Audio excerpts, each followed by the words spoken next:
If you don't have any money, you can't just magically create it. There have to be subsidies. If you're going to cover people, you have to subsidize some people. And if you're going and if you need to create a mandate, because if you're going to cover people who are older and sicker, you have to force people who are younger and healthier into it. Now, It is hold just that on for simple. a second, Cliff. Hold on that very point there, okay? This whole thing with the reason why you need a mandate is because healthy people are supposed to have to pay for sick people. Let's turn for a moment to the guy who's willing to roll up his sleeves and actually turn on a PowerPoint and be innovative and disruptive.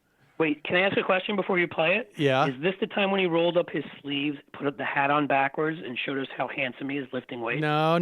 This is he's going to play hard later. Right now, he's working hard. There were no 'Cause sleeves he's in that. sexy when he does that. Yeah, here he is. Sorry, Here he is Sorry, Kelly. with this PowerPoint explaining what's wrong with the Obamacare health insurance system. The fatal conceit of Obamacare is that we're just going to make everybody buy our health insurance at the federal government level. Young and healthy people are going to go into the market and pay for the older, sicker people.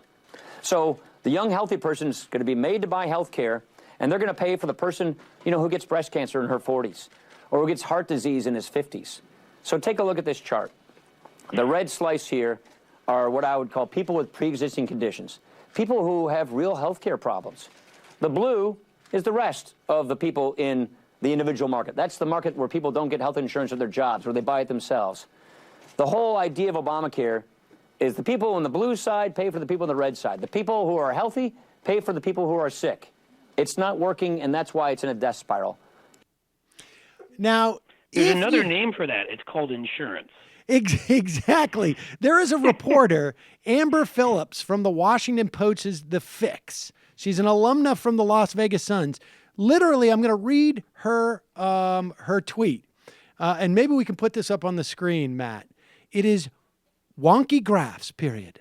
A laser dash pointy dash thing, period. Rolled up sleeves and an attentive audience. Speaker Ryan is so happy now. And this, the idea that he is being characterized in this way, he has just, like you said, defined what insurance is, which is to spread the risk. Because supposedly in Paul Ryan's world, if you are part of that orange slice in there, you know who you are. You know that you're going to get sick someday, and you're definitely the ones getting old. The people in the blue graph, they're never getting old. And they know they're never going to get That's the sick. beauty. I mean, this is the dumbest. This is honestly, I don't even know how to express this without sounding sort of People childish. in blue are Wolverine in all the other movies.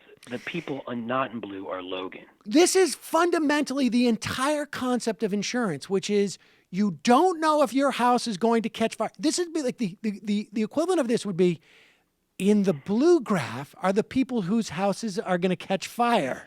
In the red are the people whose houses are not. But the people in red are having to pay for the people in blue. How can We that don't work? It's a know death who's going to spiral catch for the house is going to housing catch on industry. fire.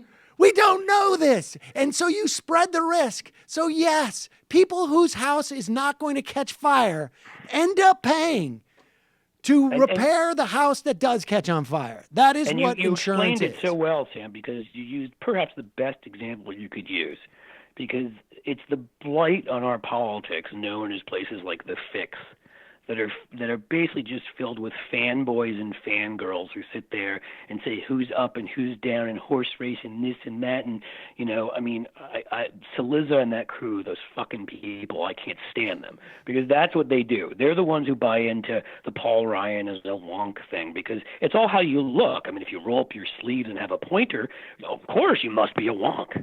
Hold they're on the for a ones second. that Let me get destroy ready our for this politics. conversation. Hold on for 1 second. What do I got here? Hold on for a second. I better put this pen behind my...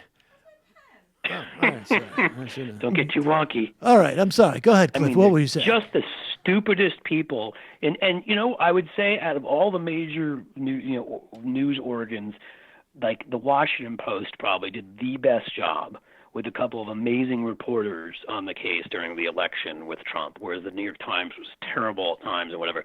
But the one exception, if I could tell Senor Amazon one thing, if they could just excise that whole section out, because the fix is just so filled with freaking monkeys flinging poop at each other.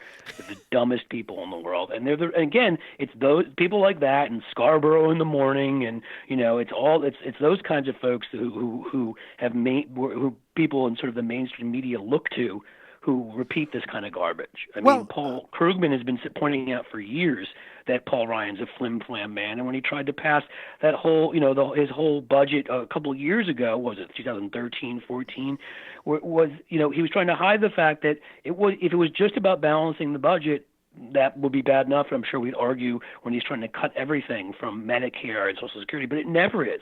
It's always also a vehicle to cut taxes for really rich people.